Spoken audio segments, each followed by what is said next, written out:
Welcome back, everybody, to the Thanks for Rolling podcast. I'm Pat Campanola here with Jeff Pallone. Good morning, good afternoon, good evening, whatever time of day it is. Jeez. Gonna be like that, I guess. Right. Off to a good start. And we're joined via Zoom with Rene Sousa, all the way from Bethlehem, Pennsylvania. Rene, welcome. Not too far away. What's up, guys? How's it going? Thanks for having me. Going awesome. Thanks for joining us. Yeah, man, absolutely. So, Rene, everyone's most recently seen you, or hopefully everyone's most recently seen you on Flow Grappling on the Who's Next show. You got big fans here. Both of us, you've watched all of them, right? Oh, yeah, I'm done. Yeah, we've seen all the episodes. I love the show. Yeah, it was fun. Nice. Yeah, I mean, if you haven't watched it, it's free on YouTube. It was free on Flow, right? Everyone's like, dude, I want to subscribe to Flow. I'm like, dude, if you read my description, I said it was free, you know? But now it's on YouTube, and I think it's cooler to be on YouTube, to be honest, right? To like grow the sport, you know? Can send it to my grandma. She's like, I know what YouTube is, you know? Yeah. But yeah, super sick. Super happy to be a part of it. And yeah, just riding the wave, you know? I'm not doing anything, just riding the wave. Is it? When did that start shooting? Like I saw the trailer for that probably when what was it? The Who's Next? I'm sorry, the Who's Number One matches with Gordon and it was like back Couch. in March. Yeah. So when did that actually start shooting? Dude, so let's take it back real quick. So it was July of last year. I was in California for a month training with Eddie Bravo and John Jock. Like John Jock in the morning, 3 hours of traffic on the way home, an hour to Eddie, and then just a crazy, amazing summer. You know, I won high rollers over the summer, so I just had a pound of weed just driving around California and stuff for a month. And then the last day, I linked with one of the producers and Mike Hollywood, like one of the main matchmakers for Flow. And that was the first time I like met them, that like they sort of knew me. They were filming for the Who's Number One championship. And I just linked with them and they mentioned something about reality TV show. And to fast forward really quick, like, cause you said the thing about talking to people with stuff going on outside jiu-jitsu. I just quit my job. So now there's nothing outside jiu-jitsu. It's just jiu-jitsu for me. Thank God, you know, it's awesome. But yeah, so like at that time they were like, dude, we're going to do this thing. Like, and they literally gave me like one sentence of details, like just not much. And I was like, dude, I don't care what it is. Like, I don't know if you guys see me, but like, I don't care who it is. I don't care what rule set. Like, I'll fight anybody, you know, definitely just not MMA, but anything else, you know, I'll do. And they mentioned it to me and I was like, dude, just let me know. And they mentioned November and I was like, dude, November wouldn't work because I'm like in school, you know, I was a high school teacher. But I was like, just let me know, you know? And thankfully Zach, my coach here, Zach Maslany, pushed for them a little bit. So they kicked to me like right around September or October. They sent me the whole plan of it. But the whole plan, what I thought it was going to be, I thought it was going to be 8-man bracket, 185 pounds. And the winner got to face Ty Rotullo. And I was like, dude, I want to fight Ty Rotullo. And it was never like perfect details. It was just like alluding to it, you know? So I was like, dude, right? Exactly. Yeah. Right. Not organized. Just sign me up, you know, whatever. So then, yeah, it's like September, October, and I'm like stressed about asking school, like don't know if I can ask for 2 weeks off. And then like talk to some of my coworkers there and they're like, dude, this is an opportunity of a lifetime, you know? And they mentioned reality TV, but right, you both do jiu-jitsu, you watch Flow, like shout out to Flow. Flow is the best, but like no way did I expect it was going to be something like this, you know, to the production value. Yeah. Like, so man, the funniest thing about it is that everyone had to send like a promo video to like get into it, you know, like most people, that's how they got in by recommendation as well. But like they had to send the promo video. I was pretty much in, right? But they wanted me to send the promo video and I just kept not doing it, just having my busy schedule. And I ended up just sending a picture of me and Eddie, like, and I was just like, that's good enough, you know? And Mike Hollywood was just like, dude, you need to send a video, you know, like you can't do that. And then dude, the next morning he DMs me back. He's like, dude, that was actually perfect. Like you're in, you know? And I was like, all right, perfect. It worked out. That's awesome. So that was probably October. I like set my eyes on it, you know? But I was already at like probably like 70 to 85% intensity because ADCC trials was November 6th. And then this was November 6th and 7th. And they wanted me to leave November 7th. So like ADCC trials and go.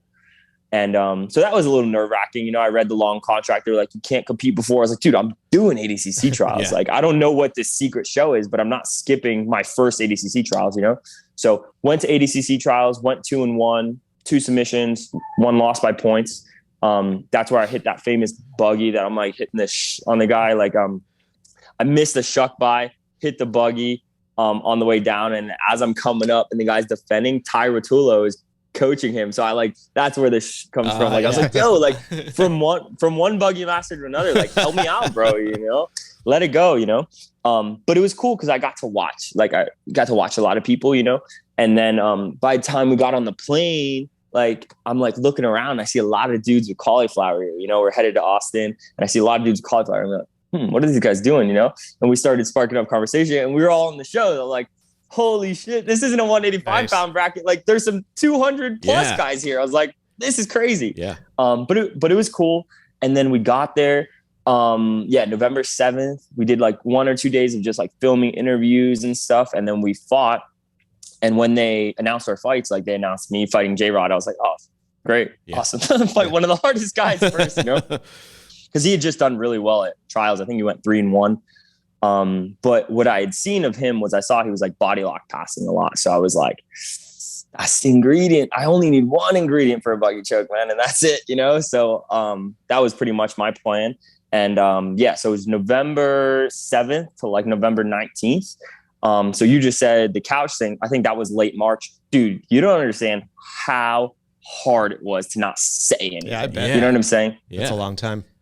Yeah. Wow. It was so tough. And we didn't have they didn't take our phones away, but we didn't have our phones. So like, it was like, dude, I swear to you, like, it seemed like an alternate dream world. Like, cause all this stuff happened. And I was just like, did this really cause like our generation, like, it's like you have that like, oh, well, I can watch a video. I can watch or I can look at a picture of it, you know, and I had nothing from it, you know, not, like 10 pictures from the whole 2 weeks, you know? Wow. So not seeing any of that, I was like, man, is this even real life? You know, like this is just a dream in my head.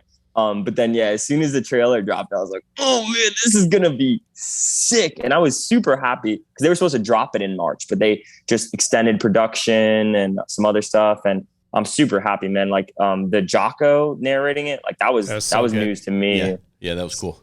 So that was November. And then, it was like, I was checking Flow more than I refreshed Instagram every day. So like, I was just like refreshing it, just hoping to see one thing, you know? Yeah. I didn't realize that it was that long ago that it was shot, man. That's wild considering, especially like you said, we didn't see the trailer until March. And then I don't remember exactly when it came out, but June, May, end of May. That's a long time for you to be sitting on that shit and the results and all that, right? Like, damn.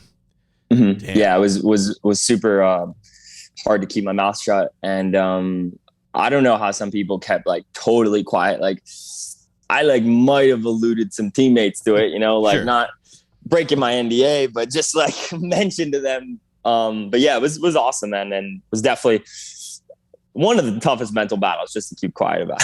Yeah. How, I mean, that house, like you could like kind of see the, I'll call it the de-evolution, right? It's like everybody gets in the house and then like pranks start happening, right? And then at least when they edit it together, I don't know what the sequence was like. At the end, like Cool Rat goes berserk with like the eggs and everything, right? It's like, oh my God, like everybody's losing their freaking minds in the house. Yeah, it was just natural, right? Like the breaking point happened towards the end of the 2 weeks. People started losing, people started getting stressed out and stuff.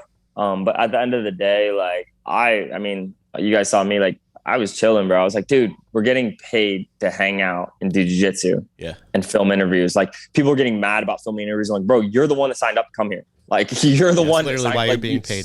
Yeah. Yeah. You know, so I don't know, man. I was just more than grateful for the whole experience, man. Like it was, I'm not gonna lie though. Like, dude, the challenges and the training and just the filming was almost tougher just because like you gotta be present and just like know what you're saying. And I mean, honestly, watching it back, like I'm really trying to read more because my vocabulary sucks. I just swear all the time, you know? And I'm watching it with like my 10-year-old goddaughter, and my mom's just shaking her head at me. I'm like, Mom, look at the rest of it. Forget about that part, you know? But that's the takeaway. You got to read more. Right, dude? I'm like, dude, I'm a nice guy. Come on. That's awesome. So big match coming up. I want to go. I want to get back into the journey, I guess. But before we get there, big match coming up on the 14th on the finale, right? Yes, sir. Yep. Against Tackett. That should be a doozy. My roommate. Yeah. That should be a doozy, huh? Yeah, man. I would have said no if it would have been somebody. And it sucks to say like this, but like lower than me almost, you know. And like that's just cool though to be at a place now where like I can get really good matches. Like they pitched the match to me and I was like, man, everyone's gonna be hyped about that one, you know. And then, dude, when I don't mean to cry, but dude, when I saw the order and it's main event Isaac versus Kyle Chambers, co-main event Gordon Ryan, co-main me versus Tack, I was like, I'm the match before Gordon. Are you joking? Yeah. You know? Yeah, so that's amazing. Man, I like Tackett was on my team. We were roommates. He came out here. He stayed at my house. You know, we did all this stuff and we're so tight. But dude, that's the thing. We're like peace, love, no drama outside the mat. And on the mat, we're all business. So I'm ready for it. You know, I'm hyped for it. I think it's going to be an amazing match. I think a lot of people can predict that he'll just run through me, and all I have to say is tune in, you know, July 14th. So I'm working my face off, you know, I'm committed to being my best self. And man, definitely is going to be, I don't know what's going to happen, but I'm going to give it everything I got, you know, just like my second match, you know, like on Who's Next, it was, man, that shit, that pushes you, you know, it pushes you to some stuff that you didn't know you could go to. So yeah. I'm really looking, and it's not going to be sub only, right? It's going to be 15 minutes. Who's number one rules, which I definitely think changes things, but I'm ready for it. So I'm really excited. Did you ever expect going into those rules on Who's Next that the matches were going to go that long?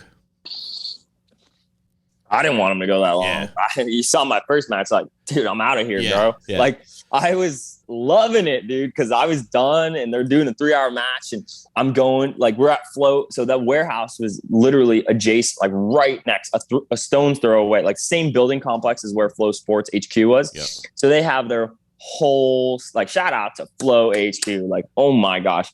The CEO there, like, they must, whatever money they make, probably 30 to 40% goes to their snack bar. Their snack bar is unreal, dude. So we're just going to the snack bar, making coffees, drinking vitamin water, and I was just loving it. I was like, I'm done. I'm in the house. Like, let's go, you know? Yeah. And what's really funny too is, I guess I didn't mention, but in that match in ADCC trials that I hit that buggy choke and shushed Ty Rotullo, that was Adam Bradley.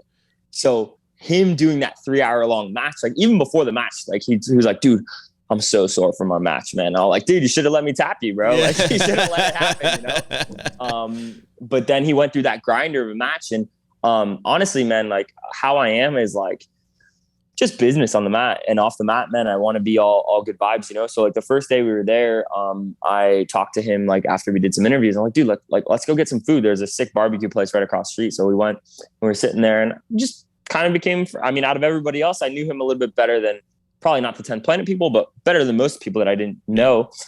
So then everyone's coaching against him during his 3-hour long match, you know? And I'm just like, dude, why is everyone coaching against this guy? That's so annoying, you know?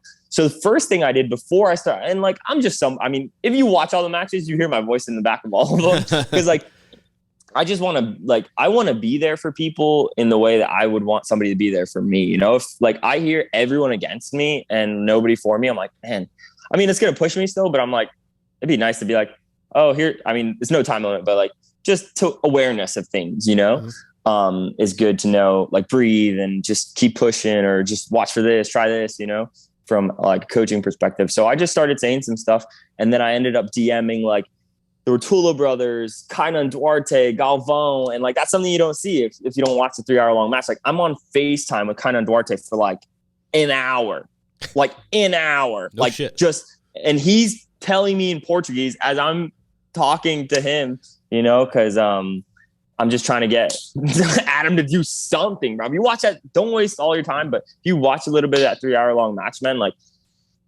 he's got good defense, man. Don't get me wrong. I mean, that dude's just like a purple belt or a blue belt or whatever, but that dude's huge. He's huge, you know. But I wouldn't have attacked it long like that, you know. But I'm happy that he pulled it out, and it was definitely. I mean, I'm not shouting myself out, but he would definitely. He needs to shout me out. Like, I was there for him, you know, for a long. Like, a lot of people would have quit. Like, I was there for him. Everybody was like, taking a nap. Yeah, everyone was sleeping. Right. Everyone, dude. You see, like, dude, people like Kyle Chambers went back to the hotel, showered, and came back. Not like bought Ubers. Like, you know what I'm saying? Like, it was a long time, you know. That is a ridiculous match. A ridiculous match. Yeah. We're always joking about the Jocko narration at the opener. He's like, be 30 seconds, 30 minutes, or 30 hours. Right. Yeah. Yeah. No, but you know, Jocko don't say stuff he don't mean, you know? Yeah. So like, he means that, you know? Right. So that when the first like 10 seconds, I didn't read that. It said narrated by Jocko. And I'm just like thinking in my head, is this Jocko? And then when I rewinded, I was like, oh my gosh. And that was just another testament to like, man, they didn't in any way, if anybody says anything about it, man, they didn't miss one stop. Like, they gave exactly what jiu-jitsu deserves to produce this show, you know? And I don't think jiu-jitsu's at a bad spot, but I think it's really going to send jiu-jitsu into like a better space in terms of like, I don't know. I mean, I guess I hope just in terms of like becoming more mainstream and becoming more like, just kind of like, I mean, dude, the history, and many people don't know this, the UFC would not be here if it wasn't for the Ultimate Fighter. Right. Period. Yeah. Right. Yeah, period. 100%. You know, like, I don't know if we have Dana White saying that on camera, but like that, if you look at that, like, Dana White was wearing jeans and a polo when he was, you know what I'm saying? Like, he wasn't living the same lifestyle he is right now, you know? Yeah. 100%. 100%. I think the show came out amazing. I caught it a couple of episodes before Jeff, and I was telling him about it. I'm like, dude, the production value was top notch. Like, yeah, man. Yeah. Like they had GoPros all over the house. No, maybe you didn't notice, no doors on any of the rooms. I did notice that. I was like, shit, they have any doors on their rooms? Yeah, they did. And then on top of that, like, so that was just like extra. But like, dude, they probably had 20 people following us around all day. Yeah. Like video, like probably like 5 to 6 video people, 3 to 4 producers and directors, bunch of audio people, bunch of people just driving us, getting us snacks. I'm like, dude, you're just getting me snacks. Like, this is the best. Yeah. Like, that's, dude, you're kidding me? Like bringing us to like Whole Foods and just whatever you want. I was like, whatever. Are you kidding me right now? Like, dude, like, I don't know if they know this, but we bought like multiple days, like hundreds of dollars worth of steak, you know, like hundreds of dollars worth of steak. And like, it's so sick because like in episode 5, you get to see us grilling up that picanha, the Brazilian steak, you know, and they didn't put the story behind that because we won the challenge where you flip the bowl because Andrew won it. Yeah. And Isaac didn't have to do it. And he's like, dude, I'm not doing it. We won it. And they're like asking like, yo, what we guys do to do it just to get some more content? And yeah, Isaac's just going to risk his life for whatever, you know? And the deal was if Isaac did that, or at least tried, or no, if he flipped it, I think it was, that we would get the picanha. And he tried so hard, man. Like, he was probably on it for like almost like 6 to 7 minutes, just turning its neck, putting his finger in its nose. And it was pretty intense, right? Like you have a farm. Have you ever done that to a cow? No. Or something? I'll tell you this. What I'm thinking is I'm watching that. We have 2 donkeys that are probably around the same size as what those cows were, maybe a little bit smaller. And this one time we were trying to hold one still for the farrier to come trim its feet.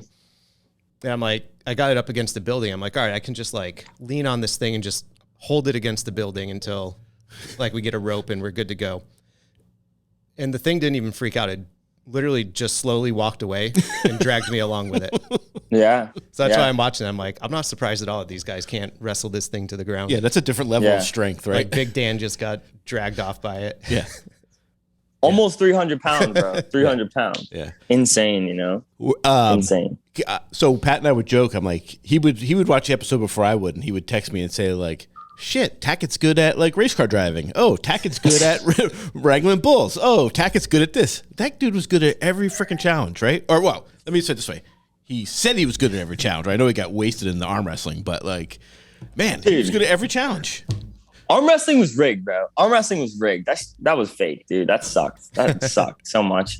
But no, he was great, man. And I mean, it helps being like 18 and crazy, you know, but that's him though, you know, like I'm definitely a little bit like I'm 25 right now. I'm definitely a little bit chiller than I was at 18.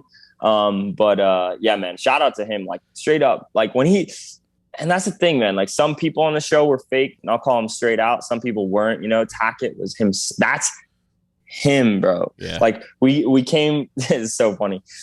He came to my house and we're just hanging out, and you know, there's a lot of mountains, a lot of good hiking, like Appalachian Trail goes by here. I live right next to PA. I live in New Jersey, but right next to PA. So Delaware Water Gap is super sick spot. And we're talking and he's like, dude, I've never gone hiking. He's like, what? And he's like, yeah, there's no mountains in Texas. And I was like, I feel like there are, but whatever, you know, like he probably just been in the jiu-jitsu gym his whole life, right, you know? Right. But like, let's go, man. Like, you got to be ready for it. And he's like, dude, no, I'm down. Dude, no, I'm down. And I'm like, I'll be honest, for 1 second, I did not doubt him, but I was like, man, it's like, I think it's like 1,100 feet in elevation, like in like, less than 3 miles. So kind of steep, you know? And he was leading me, you know, like he was leading me. Like it was like at 3:30 in the morning, because we wanted to make it like right for sunrise. And I had like caffeine, coffee, everything. He was just himself, just going. Did it, just going, you know. So shout out to him, man. Like I have so much respect for him, and dude, we won a bunch of challenges because of him. So yeah, it's definitely about that, for sure. He was an animal. Yeah, for sure. So let's go way back. I'm sure you've told the story many a time. You talked a little bit about being a teacher, or formerly being a teacher at this point, right? Yeah. So take us back to your first jiu-jitsu memory. Like, how'd you get involved in jiu-jitsu? Just give us like a little bit of your history there.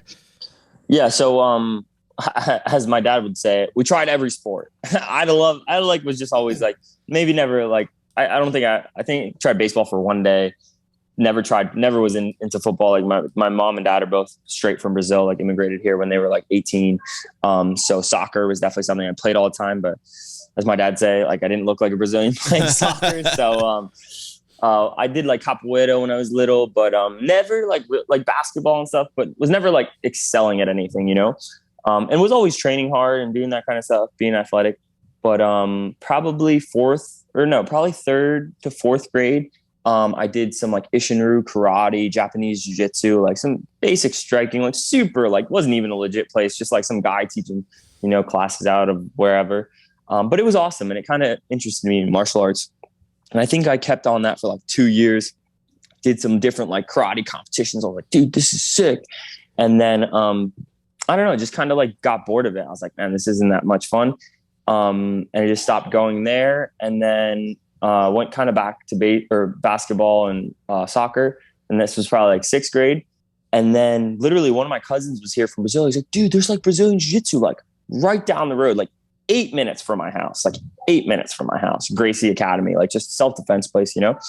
And he's like, dude, Brazilian jiu-jitsu, like you're Brazilian, go train. Now, like, to swear, like, I mean, I was in 6th grade. My dad might have known a little bit about hoist and UFC, but I knew nothing, you know? Straight up first day went in, remember exactly who I trained with, remember exactly where I was, remember exactly trying everything, rolling everything, you know, learned a triangle. I was just hooked, you know, just straight up hooked. So that was like probably like 11 to like 15, 16, just like every single day. Within like probably like a year, maybe like even 8 months, I was already helping with kids class. And by like 13, I was already teaching some, not advanced classes, but like teaching beginners, like adults classes and stuff. And it was crazy because like adults would be like, dude, like a kid teaching these classes. And like, there would always be like an assistant instructor there that was like an adult, but I was like a kid, you know, but I just knew the techniques in terms of like the Gracie, like 32 self-defense techniques, you know, just had mastered that. And just really loved that like energy, and like was always like skinny and weaker. So like everything was it just fit perfectly into how I thought about things. But then same kind of thing, just got kind of bored and picked up wrestling like freshman year of high school and started like picking up my jiu-jitsu. And I was like, oh man, this is pretty sick. And then it was probably junior year of high school. And my dad, and at that time I was like competing a lot. Like my instructor would support me, but like it would just be me and my dad just going to Nagas and going to Grappler Quest and watching Eddie Cummings at the time. He'll help people and be like, what's this guy doing? You know, like 20 or 2013, 2014, you know? And then, but was full in onto the self-defense aspect of jiu-jitsu. So I had zero understanding of what gi jiu-jitsu was, because I was doing gi jiu-jitsu, but I had no idea what gi sport jiu-jitsu was. I had no idea I had only known like self-defense. That's it, you know? Like, so my viewpoint was very different. So I was losing a lot of matches all the time just because I was like, I don't care if you don't submit me, whatever, you know? And like, that's how we would roll, man. Like, I don't know how long you guys been training, but like, we didn't have a timer. We never had a timer. You know what I'm saying? Like sub only, no timer. Like that's how I was raised, you know? And then my dad was straight up in a Bed Bath & Beyond with a Naga fighter shirt and one of our purple belts here, like super tough guy, owns a couple local businesses around here. Shout out to Dan. He just like grabbed my dad. He's like, dude, you train? My dad's like, no, but my son does. And he was like, dude, they're opening a 10th Planet. Like, you should come check it out. And like my dad, zero idea what Eddie Bravo was, zero idea what 10th Planet, just heard different jiu-jitsu school. So he's like, let's bring him. Let's bring me, right? And I was super like just into the competing scene. So I was like, man, like and same thing. I didn't know anything about Eddie. I didn't know anything about 10th Planet. Walked in, met Zach and JM and Grace and everybody, and just rolled with everybody. And I was just like, I literally remember like everybody in no-gi stuff, me in my Gracie gi pants and like my Under Armour rash guard, walking off the mat, drenched, like just drenched, and just being like, and my dad was like sitting on a stool, like off to the side, like super, like probably like as big as this room that I'm in, like 20 by 30, you know, like crazy small. Just remember walking off the mat and being like, I want to stay here, you know? So ended up like teaching less at the other place, and then ended up just like parting ways. And it's kind of sad because like, you know, I don't know if you guys have dealt with this, but like, it's crazy how like sometimes coaches don't support you for your highest good, you know, they support you for like their highest good, you know? Yeah. So that's kind of sucked because the other place was 8 minutes from my house. This place was in PA, but it was literally only like 20 minutes from my house. I was like, man, this is too perfect, you know? But at the same time, I was focusing on wrestling. So I was maybe only training like a couple times a month, like not every day, you know? I was really bought into wrestling because I was like, man, and at that time, jiu-jitsu was not like like I remember within 6 months of me starting to train at 10th Planet, Metamoris, or was it the first? No, it was not the first Metamoris. It was the Metamoris Eddie versus Hoyler. So that was my first introduction to to who Eddie Bravo was. And I was like, dude, that was Metamoris. This guy's Metamoris 3, yeah. I was hooked then though, you know, I was like, this guy is cool, you know? And yeah, from there, focused on wrestling, you know, went to college, from college, like traveled a lot. So I was like in the Amazon my first summer, and I was still focused on wrestling, like full, like wrestling in college, like not on a scholarship, but just D3, doing my best. I was like a double major in civil engineering or environmental engineering and environmental science. And then we're literally in the Amazon. I'm with like two of my friends, and they're like, yeah, dude, like you could start a jiu-jitsu club and like they'll pay for all of it. I was like, I mean, technically we don't even need anything. Like technically I know everything. So we don't even have to pay an instructor. Like the money we get, we can just get free rash guards and stuff. And I was like, dude, let's go, you know? So from the Amazon, we came back, created the club. I started teaching like 3 to 4 days a week, and then ended up, you know, not even not doing well in school. I like missed the program that I wanted to get in by like 0.01. I was supposed to have like a 3.3, which is like 87. I had like an 86 out of 100, you know, and just changing my flow and just a couple things, you know, and I was just like, man, like I want to keep, and the whole time just training and just living through jiu-jitsu, and like honestly through Instagram, through the internet, you know, through studying, you know. And what was so cool was everyone that came to train at school didn't know anything, so I could just beat everybody, you know. It was super easy. But what it gave me time to do is it gave me time to work on my 10th Planet jiu-jitsu. It gave me time to develop that game. So I always say, like, I went to school and I got like a bachelor's in 10th Planet, you know, because it was just like sick for me to like practice those techniques, teach them, evolve my jiu-jitsu, you know.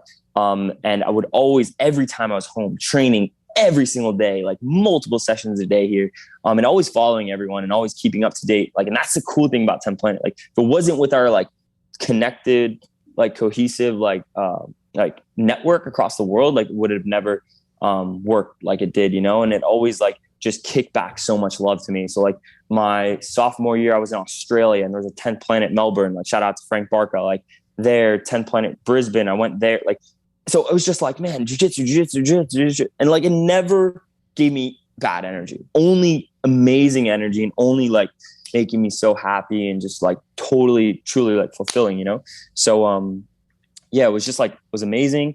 And then ended up wanting to like leave school early, pursue jiu-jitsu full time. And then from that, COVID hit.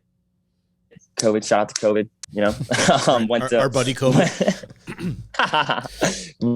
went to the high school that I went to. They needed a engineering teacher, and I had the credits. It was just perfect timing. Went there, and yeah, I worked for like 2 years there.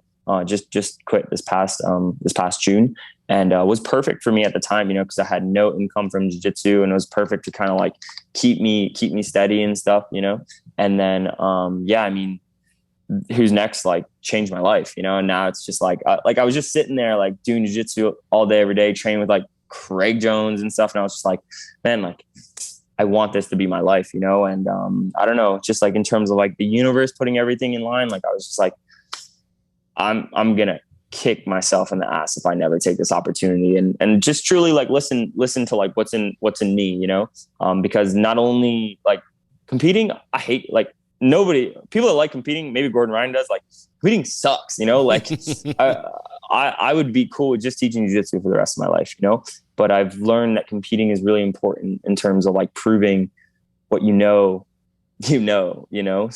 yeah. That's been pretty important to me. So right now I'm kind of more on a competing kick than teaching. I still teach, like I'm about to teach a class right now. Teach like probably like 3 to 4 classes a week.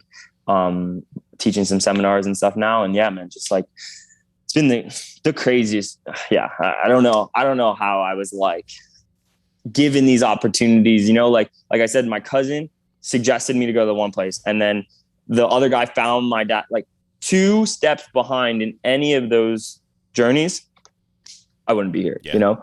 And if it weren't for me traveling the globe and finding 10, like insane, just absolutely insane, like how everything fit together, and to be here now, with you guys, like just insane. Did you have a feeling that you, or let me ask a different way, were you kind of waiting for the right time to say, all right, I'm going to make this full-time commitment to jiu-jitsu and like, leave the workforce, or did it just kind of feel like, all right, this is just the right time, right? Like now that everything's hit with who's next and all that stuff, like, or did you kind of always have it in your mind? Man, I think we all have in our mind what we want to do every day, and how you want to live your highest good. But for me, truly, like being honest, like I like want to serve, I want to like die one day and know that I did my best to like do good here, on earth. And I like when I was sitting in school and looking at like environmental engineering things, and like we did so many things, man. I'm so proud of like what I went to school for and all the hard work I did, like I like planned like all these like our school like didn't even recycle at all, like huge campus, like didn't even recycle. We designed a whole sustainability initiative, gauge like what needed work, what we needed to change, totally revolutionized everything. Went from not recycling to recycling 19 to 27% waste diverted, went to changing all the light bulbs, like just so many little things, a bunch of educational components. We produced literature, like we published literature, like we did a lot of things, and I saw that, and I saw how that could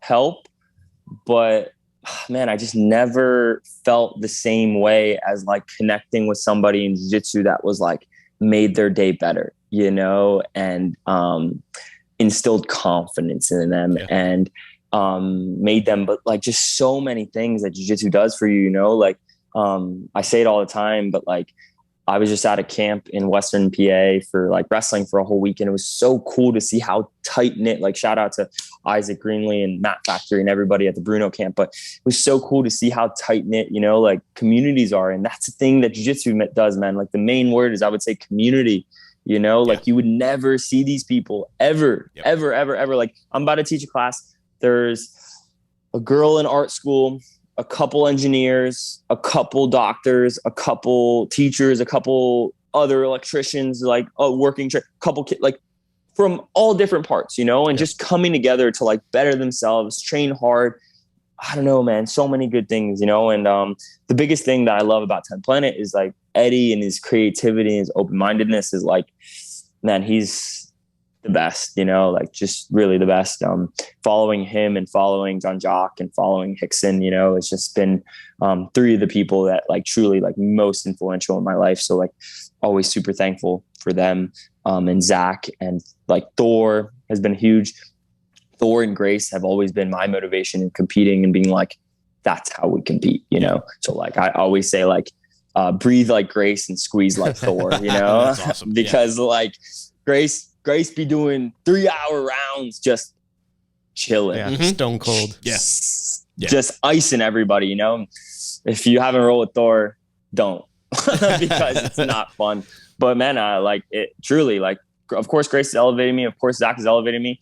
Man, I would not be who I am if it wasn't for Thor, like crushing me every day for the past 7 years, you know, like, and recently, like he's got 10 Planet Allentown and I train there sometimes, but our schedules have like sort of misaligned a little bit, but we still train our comp classes together. We go to JT Torres's on Tuesdays together. That sucks. But man, he's been a huge, like he won EBI. And then actually it's a funny story. I graduated from college, full-time jiu-jitsu. And I had two things in my mind. I was like, either focus on teaching or try to compete and see how far we can push it, you know? And Thor was in ADCC, got last minute invite, I think December of 2018. So we had a full year to prepare and we were preparing hard. And I was like, you know what, I'm going to go to ADCC. And if I feel comfortable and if I like that energy, I'm going to go for it. And if I fail, I'll probably try again a couple of times, but then I'll keep pushing, you know?